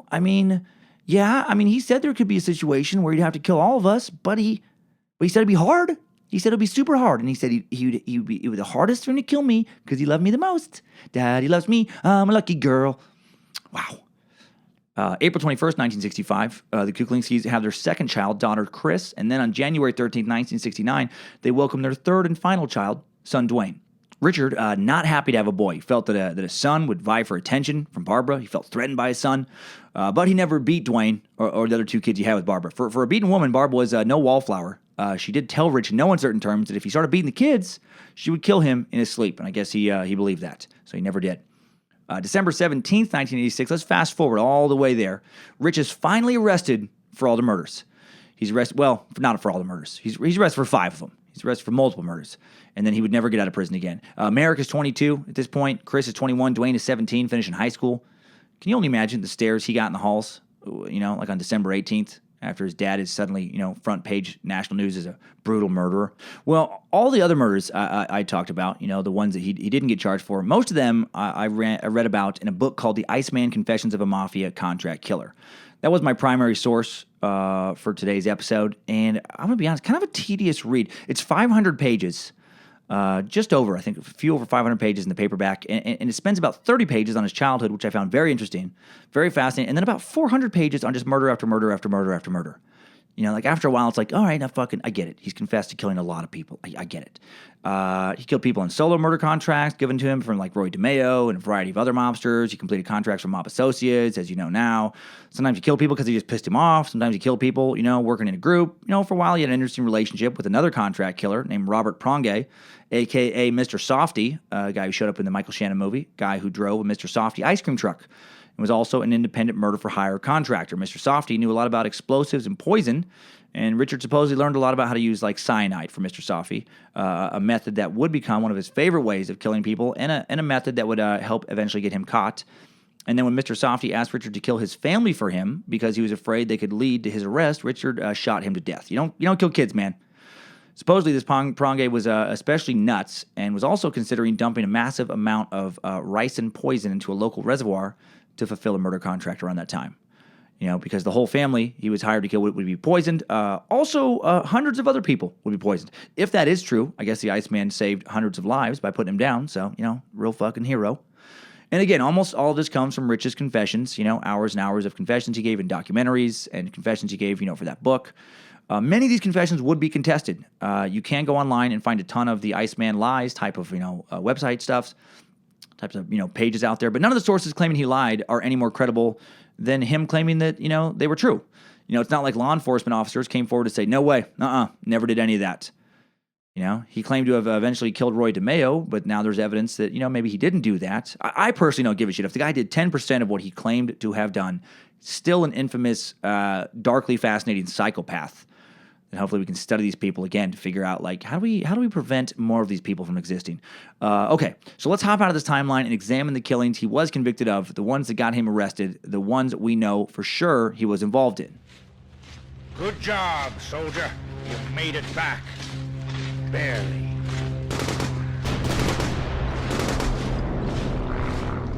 A string of New Jersey burglaries in 1981 is what would eventually lead to Rich's arrest.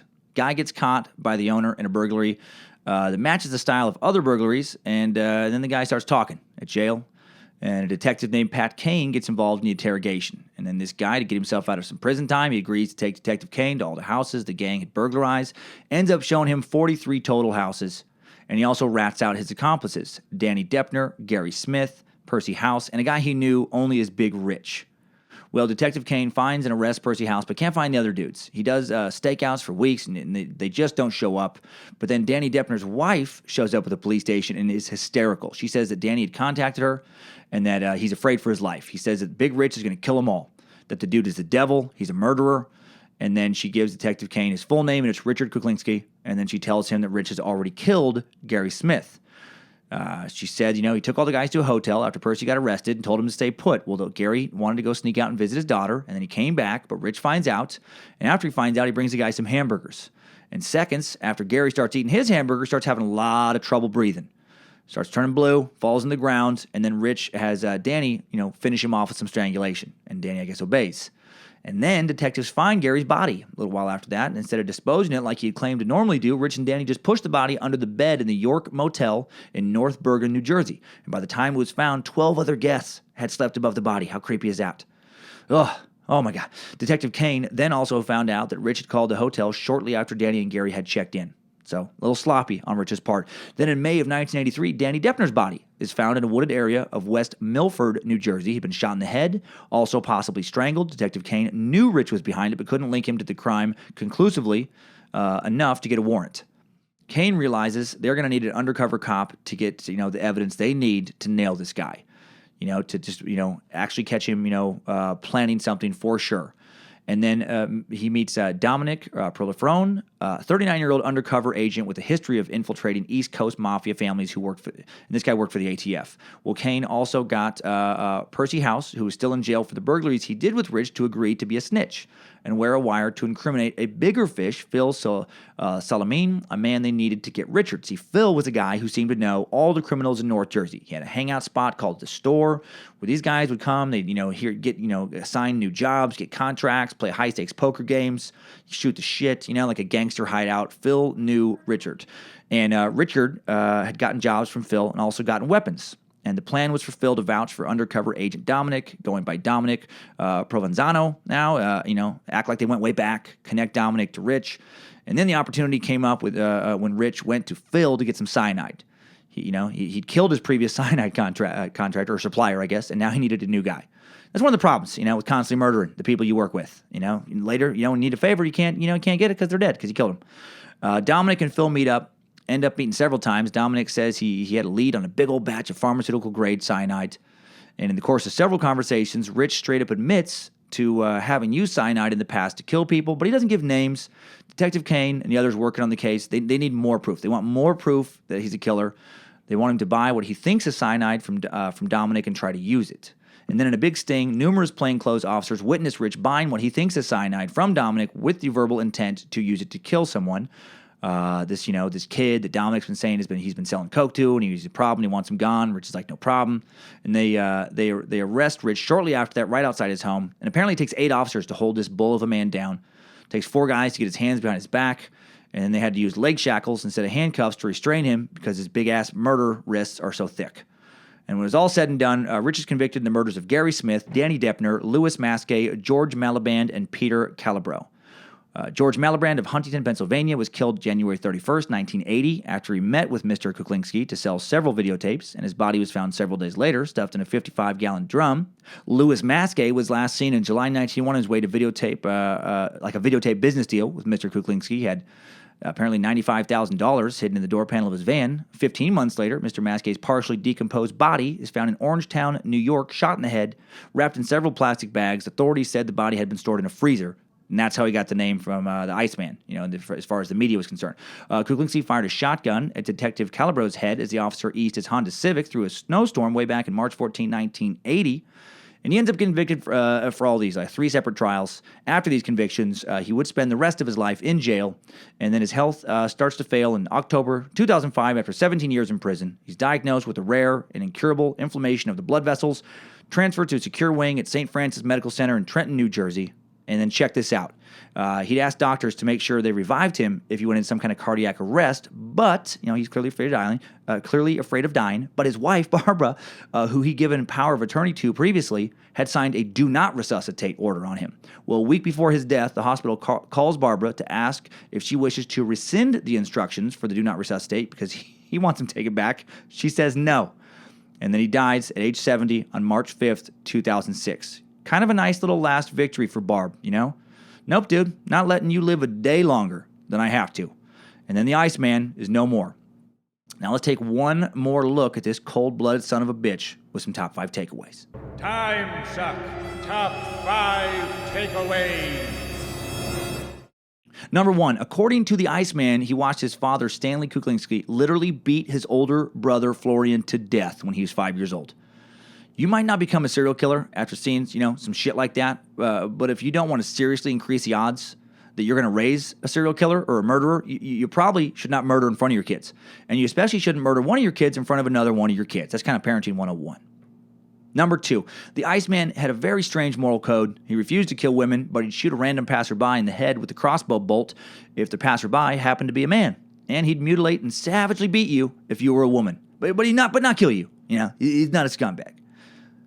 Number 3, the Iceman claims to have brutalized animals as a child, including setting a dog on fire. If your kid sets a dog on fire, do not think, he's just going through a phase. Oh, no, this is no phase. He's transitioning into becoming a serial killer.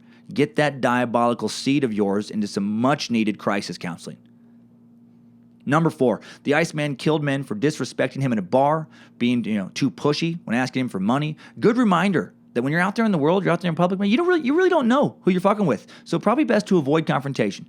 It might feel good in the moment to tell some random dude to go fuck themselves, but if that dude is anything like Richard Kuklinski, it's not going to seem like you made a good decision when your lifeless body is laying in an alley behind the bar with a bullet in the back of your head.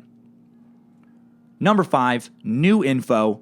Richard wasn't the only Kuklinski to spend the last years of his life in the Trenton State Prison in Trenton, New Jersey. In September of 1970, Rich's little brother Joseph, then 25, was arrested and then convicted for luring a 12-year-old girl, Pamela Deal, to a roof, sodomizing, strangling, and then throwing her body several stories down to the ground below. Ugh. And then he threw the girl's dog off the roof with her, just for added insult, I guess. Well, the dog, who broke a leg but survived, kept barking, alerted witnesses to Pamela's body. Joseph was quickly caught, charged, convicted, sentenced. He'd finally die in prison on September 22nd, 2003. And then in a twist of fitting justice, Joseph would, over the years, have several surgeries to repair his rectum, which had been torn numerous times from brutal and frequent sodomizing. Hard to feel bad for him after he did what he did. Really kind of poetic, really, you know? And despite staying in the same prison for years, the two brothers never hung out and rarely spoke. Rich was disgusted by his rapist, child, killing brother because, he was just so much morally superior to him. Dude had his principles. Timesuck Top 5 Takeaways. So that is the Iceman. What a brutal son of a bitch, man. What a strange dude. He had such an odd moral code, didn't he? Wouldn't do anything to a child other than, abandon his first two kids. Wouldn't kill a woman, but would savagely beat him. Would do anything to a man. Would just do whatever, no matter how innocent the guy was. He also distributed hardcore pornography. I'm talking bestiality hardcore for years and years. But then was faithful in relationships and looked down on women who posed nude. They discussed him to the end, in fact. Women would send him letters in prison proclaiming their love for him right up until he died. And a lot of these women would also include naked photos of themselves and put those in the letters, when they'd send him in prison. And apparently, they grossed him out. He would just throw their pictures in the trash. They disgusted him. He felt that any woman who sends a stranger naked photos is a pig. Well, then what does killing people's sons, husbands, and dads make you? Wow, strange, man.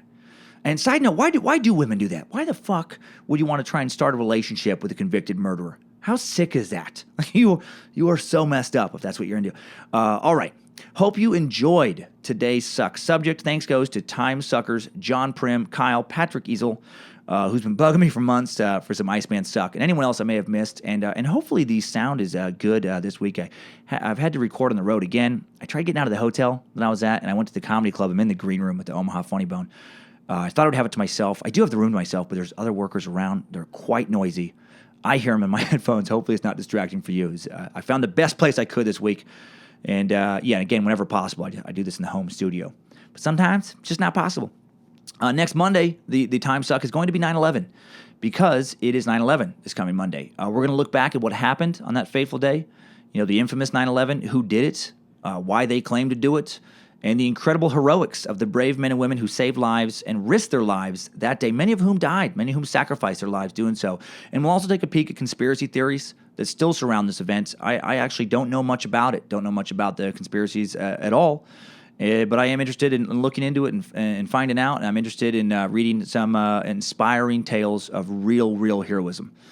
Also, thanks to you Timesuckers who've been rocking that new Timesuck tee, that fourth generation, right? And to those wearing the first three generations of tees, the new Timesuck hats, I'm so excited. There's going to be two styles with two different color options with each to choose from. So really 4 different hats. So fucking excited to get these. They should be in the store this coming Monday, according to the FedEx stuff.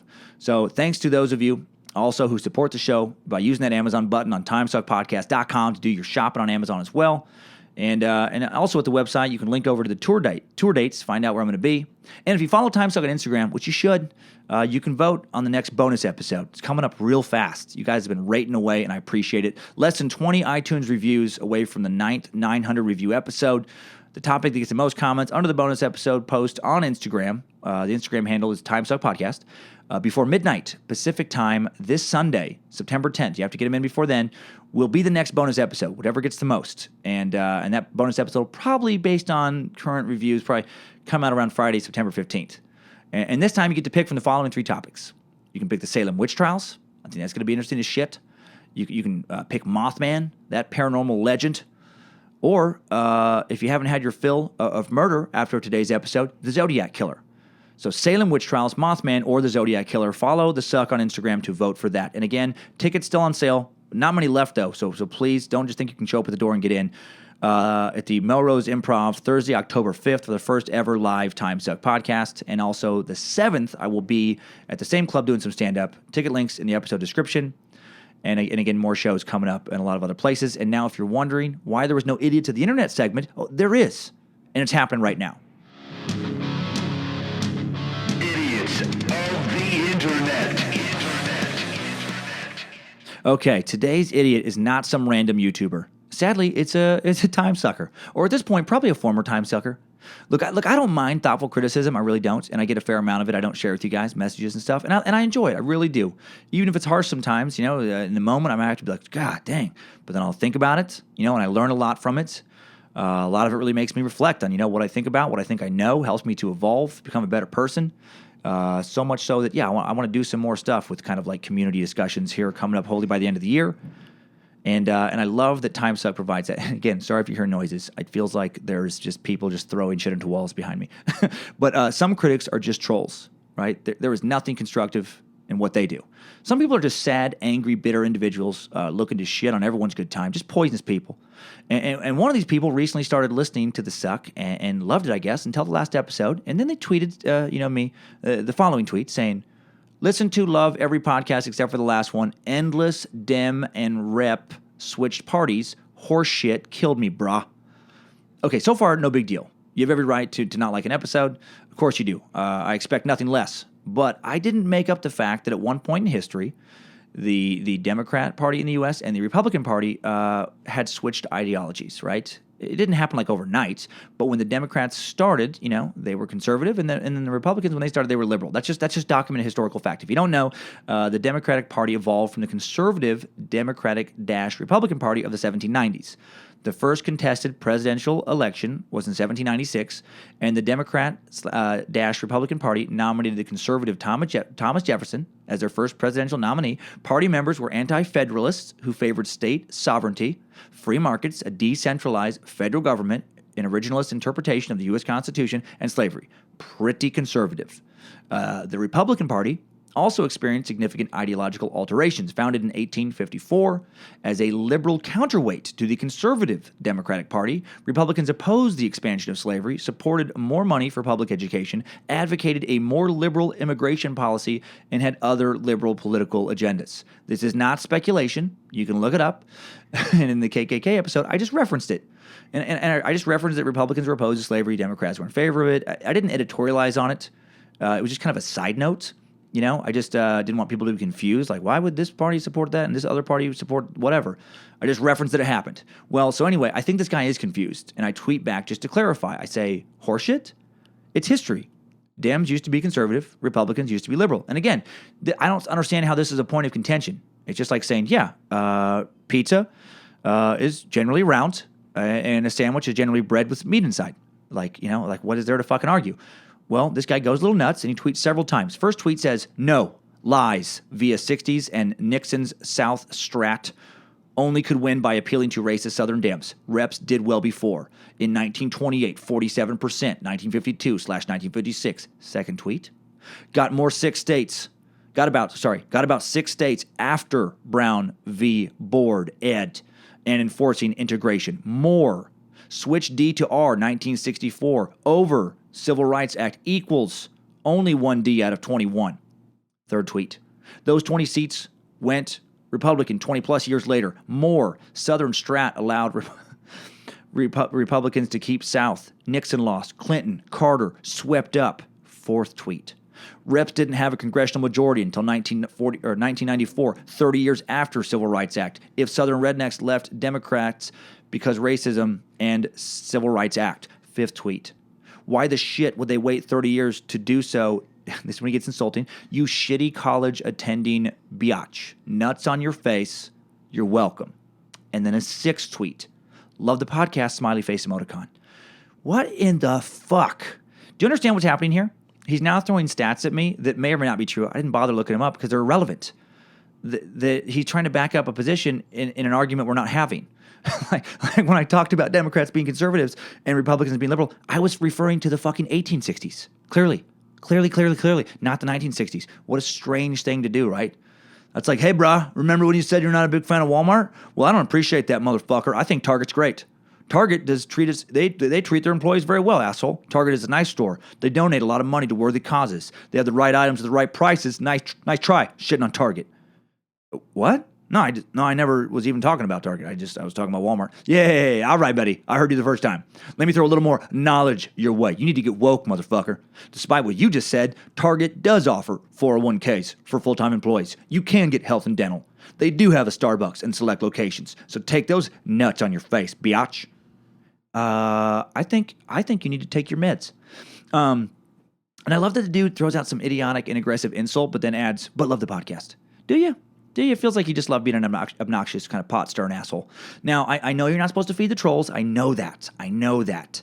But some part of me hopes against all logic and reason that maybe if I just clarify this point of confusion, he'll realize that he is just confused and be like, oh, shit, man, sorry. I misunderstood the argument. So I tweet again.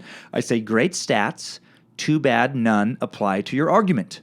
I discussed the ideologies being switched in the 1860s, not the 1960s. Nice try, though. I do realize, by the way, that I was being a little bit of a dick with the nice try, though. But I feel like it was deserved. Well, he comes back with even more nonsense. He goes, 1860s? Sweet shit. That makes your point more convoluted. Is your source the DNC website? You're saying basically Lincoln was a Dem. LOL. Big dog. This is the second tweet. Big dog. I'm not Republican. I think for myself. Good points from everyone else with eye roll gifts and idiot salvos, too. Sweet fucking Christ. He's so specific with his nonsense and just so aggressive with it that I actually second-guessed myself for a second. I was like, maybe I did get this wrong. So I read numerous articles about the ideology switch, and it just verifies the original reference I had. I actually do remember studying in college as well, apparently my shitty college I went to. So I decide to send him just a link to one of the many, many, many, many articles. One of the many articles out there about this, a link and nothing more. Spread a little knowledge to someone who clearly needs it. This happened to be a link from livescience.com. I thought they just kind of explained it the quickest. He tweets back, that's your source? Fuck, dude.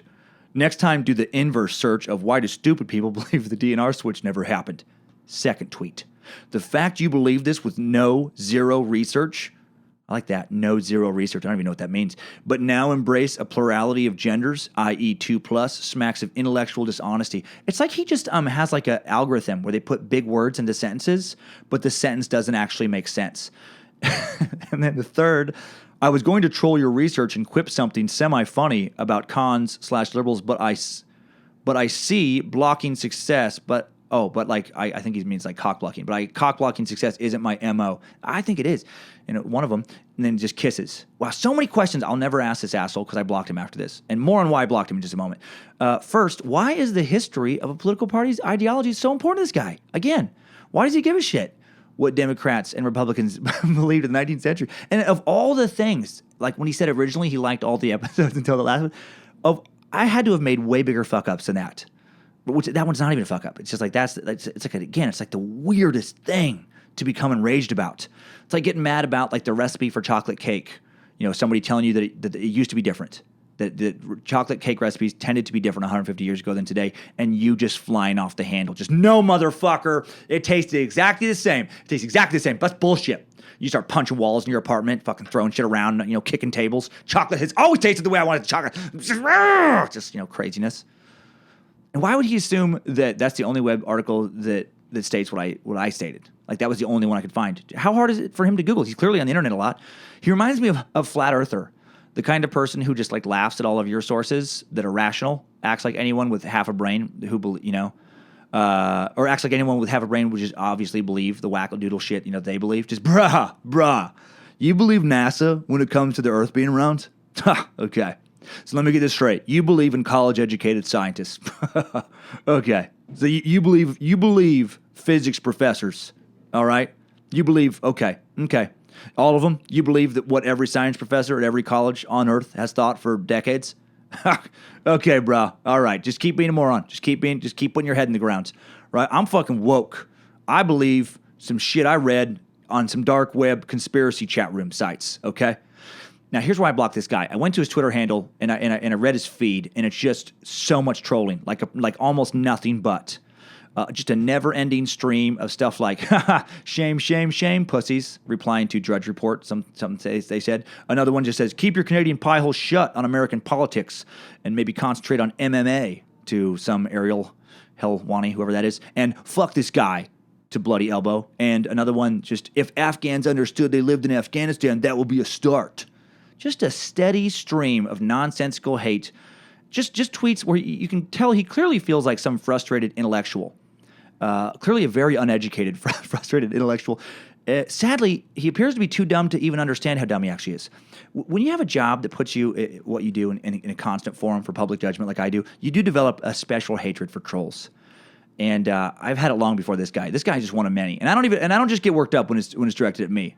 Like I can't stand Yelp reviewers who just, constantly leave negative reviews. Like if you're a Yelp reviewer and you've left over 100 reviews, but the average review you leave is less than 3 stars, you're not a discerning critic with a sophisticated palate. You're a spiteful, hateful, just little fuck of a person who clearly takes great pleasure in taking a dump on the efforts of others to actually create something good in the world instead of just shit on other people's efforts. Right? Man, it's like, if you have somebody like this in your personal life, I also wanted to bring this up, because I think these people they're obviously around.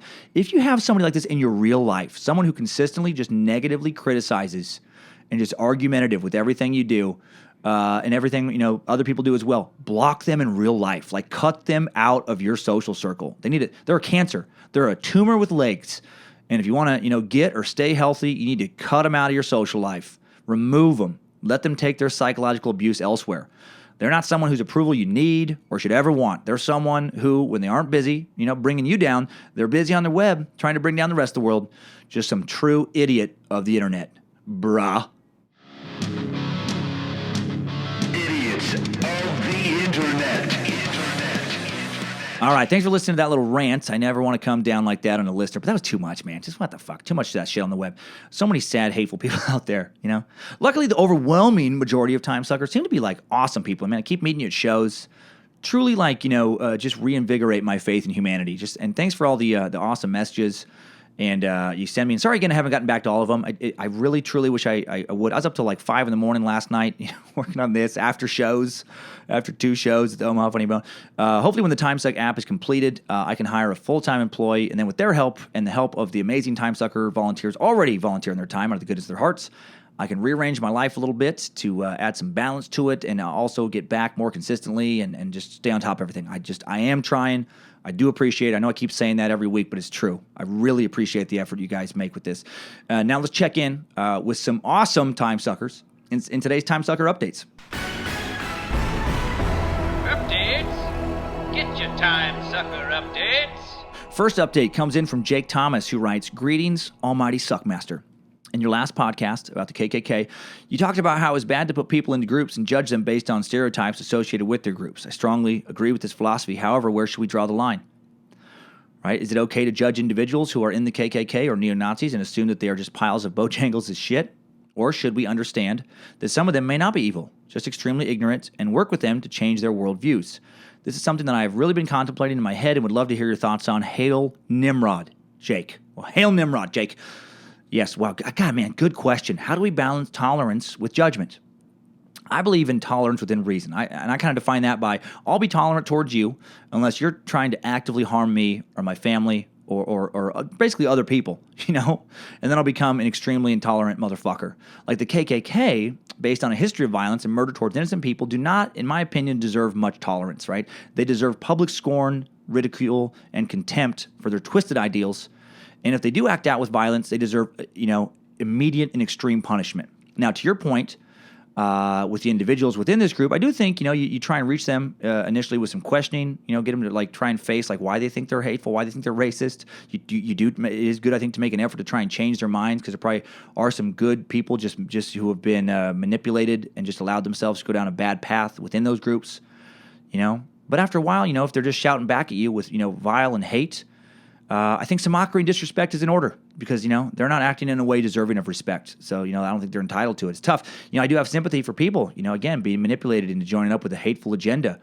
And I don't think they're necessarily evil, but I also think if you consistently don't judge harshly hateful actions, you kind of end up enabling them to continue. You end up kind of silently condoning them. And that's not good. So that's all just my opinion.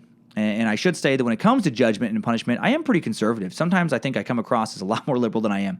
I'm very socially liberal in some ways, Like if you want to do something sexually or with drugs, with as a consenting adult with other consenting adults, I'm all for it. But if you want to hurt, rape, molest, kill, well, then you deserve imprisonment and or death, in my opinion. Like take the argument regarding child molesters, man. Many of these people were molested themselves. They were sexualized as an early age, increases the odds they're going to act out sexually with others that same age later. There's evidence that their brain chemistry may be off, predisposing them to molest. You could argue that it's not entirely their fault. Maybe you should try and reach them. Maybe we should try and talk to them and find out what's going on. You could argue that various factors could be taken into account, when you're judging them. However, if you molested or harmed, one of my kids, or my wife or something like that, and I was able to get a hold of you before the police did, I'll put a fucking bullet in your head.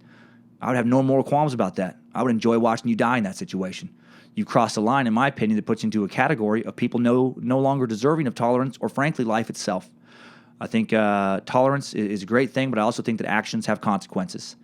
And in some cases, I believe that consequence is death. And again, that's my opinion. I know I've been on a little bit of the outs on that one my whole life. I've had that one forever. I've thought about it a lot. I just have never changed on it. Okay. And maybe I don't know. Maybe I got a tiny bit of psycho in me. Who knows? But that's how I think about it. Another one is from Kai Carlson, another update. Says, howdy, Dan, just listened to your KKK Timesuck, and it was rough, even as an African-American, but I do want to pick a bone on one issue. Earlier this year, my National Guard unit, 11322, or I guess the 11,322nd Military Police Company, was activated to protect property in Charlotte, North Carolina after several Black Lives Matter riots. I personally have been lucky to have lived a fairly hate-free life, but during those protests, I had never received such racial hate. I had another black male actually call me a coon. I had to provide medical care for several white citizens who were beat bloody for being white and had a weapon drawn on me by a quote-unquote protester. The Black Lives Matter group I ran into was truly a racist and violent organization as much as the KKK. The situations we were placed in left a bad taste in our mouths for that particular group. But enough beating you over the head. I want to commend you on taking such a controversial topic in such a truly open way. I can't think of many people who would come at this with such an open mind. Thank you, Kai. Thank you, man. And sorry you had what sounds like a seriously shitty day at the protest. Man, that's terrible. And numerous other timesuckers also wrote in saying that I kind of let the Black Lives Matter protesters off, way too easy, pointing out that some of them are also, calling for the death of all white people. Well, here's my thoughts on it. I didn't realize that some members of the movement were doing that kind of stuff. Now, when you go to the Black Lives Matter's website, there is zero anti-white rhetoric, zero, as opposed to the KKK, which is quite literally based, pretty much entirely in racism. So I think that the original essence of the Black Lives Matter movement is a beautiful one. It's based in a desire for equality. Unfortunately, some racist assholes have hijacked the movement and twisted it into their own desires for vengeance, and that's despicable. Never okay to want to bring harm, to any and all members of any particular race because, a few members of that race, did something to you. Like you're mad because some white people treated you unfairly. I'm not talking about kindness. I'm talking about like the Black Lives Matter protester. I get that. You should be mad. You should be mad. And if you're going to take it out on someone, take it out on the specific individual and or individuals who wronged you, not on just innocent bystanders. Okay. Now, a great Kurt Cobain update from timesucker Jessica Casillas, who sent in the following message. Hello, Master Timesucker. The most recent bonus episode was awesome. I again wanted to chime in with an update you had during that episode. Another fellow timesucker had updated you about the trials of being on Ritalin as a child, so I wanted to explain why I agree with him regards to those medications. I'm a pharmacy technician, so while in school we have to learn about all these medications. What a lot of people don't understand is that all of the ADD and ADHD medications are a derivative of meth itself. It's just a lab-made synthetic of the drug. So, of course, it alters the brain, and to some point, they can have a dependency for it. The other thing I learned in my schooling is that there are 3 categories of people that are not tested on when they do these trials on all FDA-approved medications. 1, children, 2, pregnant women, and 3, geriatrics. So, since we don't test these 3 categories, which we shouldn't, when any drug is prescribed to any of these categories, no one really knows what the pros and cons towards the medications are until in some cases it's too late. Also, when an ADD or ADHD medication is prescribed to a child, the dosing is sadly really based off guesswork since the test studies were done with grown adults. I understand that some people truly have to be on these medications, but not the multitude of children that have been placed on them, and all of these children who were or have been on those medications may have issues since it's basically altered their brain chemistry while still developing. The medical society probably won't know what the actual effects from these drugs are until the people are grown adults, and by then, sadly, it can be too late. I really wish everyone would really do their homework on all medications prescribed to them before they just started taking it, especially if they fall into one of these 3 categories. I understand the benefits of medications, but working in pharmacies, I've also seen the sad detrimental effects medications have as well. So even if a doctor says that it's FDA approved, you can still end up being a possible guinea pig Anyways, hail the almighty Nimrod, bow down to Bojangles, and keep on sucking hard, Master Sucker. Well, good shit, Jessica. So good. And again, that was all in reference to me saying that when Kurt Cobain was blaming his adult drug dependencies on some medication as a kid, that I didn't agree with it. Based on a study I found, I've had a bunch of people come back, and so I've changed my opinion. Based on all the stuff that's come, a lot of other emails come in. I think I was wrong. I think I was wrong to go along with that. And clearly, it does sound like that really could make you much more likely to be a drug addict when you're older. And also, what a dummy I've been. I just realized I've never researched a single medication I've ever taken, ever. I just take it. That's some lazy shit. I'm the worst when it comes to taking care of my health, my physical health. Oh, man. Need to remedy that. So research your drugs, time suckers. I'm going to start doing that, too. Just, don't take whatever you're handed. I feel like Dr. Steve Brule right now, that great character, Adult Swim, for your health. But seriously, know your drugs. Okay, next update is from Timesucker Vanessa Toner regarding MK Ultra. Hey, Dan, I was listening to the MK Ultra episode tonight and just wanted to give some insight on ECT, electroconvulsive therapy, aka shock therapy. I am bipolar and have lived in a downward spiral for the past 5+ years, literally seeing my life dissolve in front of my eyes. Last year, my mental health doctors found ECT necessary as a last resort. I wanted nothing more than to die and spent all of my time devising ways of accomplishing that. I underwent 14 sessions of ECT at Providence and Spokane, and a year later, I can vouch for its effectiveness. Not as a quick fix, but over time has helped manage my bipolar symptoms. But like you touched on, it most definitely does cause amnesia. Probably 90% of 2016 I have absolutely no recollection of, and only know that certain things even happen by looking at photos and texts on my phone. It is not a miracle cure or just another form of treatment, but as a last resort in terminal cases. I'm very thankful that this form of treatment still exists. It may seem barbaric to shock someone's brain to the point of seizure, but for the folks who genuinely need it, it can literally be a lifesaver. Thank you for all you do, and suck. Hail Nimrod. Hail Nimrod, Vanessa. That was good to hear. So glad you're feeling better. Man, what an ordeal you've been through. Good to know that Dr. Shocky McShockerton is doing some good in the world. A lot more than I realized. And again, shows what I know. I'm learning that if I haven't specifically researched something for one of these episodes, I don't know a lot about it. And there's a lot more I could learn about the things I have researched. So thanks for sharing that. Maybe some other listener hearing about it will look into it if they really, truly need it, and it'll help save their life as well. So hail Nimrod. And finally, last one from Timesucker Taylor Reno.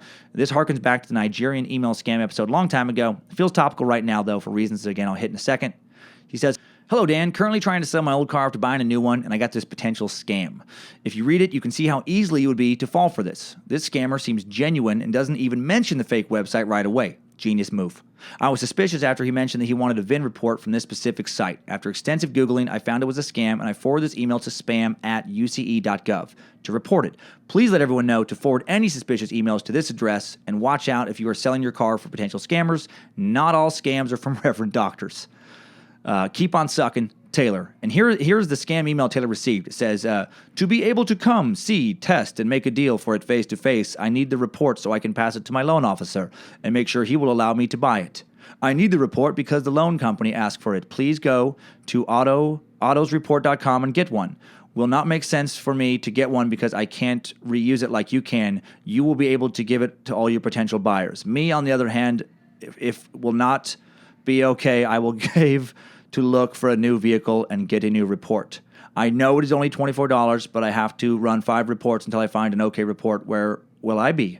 If the report will be okay, you can consider it sold. Regards. P.S. If it is about money, I will add the $25 to the final price." So, again, also be very leery if the grammar is insane on emails. That's a tip as well. That's a red flag. But goddamn it, man, those sneaky bastards. So many scams, and I wanted to include this update in this episode because they're scamming people right now regarding Hurricane Harvey. Sending emails. If you get emails, to donate, I wouldn't. Scam-free donation sites are listed in today's episode description, the ones I mentioned earlier. Thanks for all the knowledge, time suckers. Fucking love you guys. Thanks, time suckers. I needed that. We all did. All right, that's it, everybody. Have a fantastic week. Hope you had a great Labor Day weekend. If you're hearing this at the very end of it, I hope you're still having one. And if you're in Houston, or the Houston area, our thoughts are with you, and I hope you get much-needed relief very soon and that you're safe. And stay curious. Stay in the cult of the curious, you magnificent bastards. Try not to start shit with strangers. You never know who you're messing with. I need to take my own advice there. Hail Nimrod. Praise Bojangles. And that's it. Keep on sucking.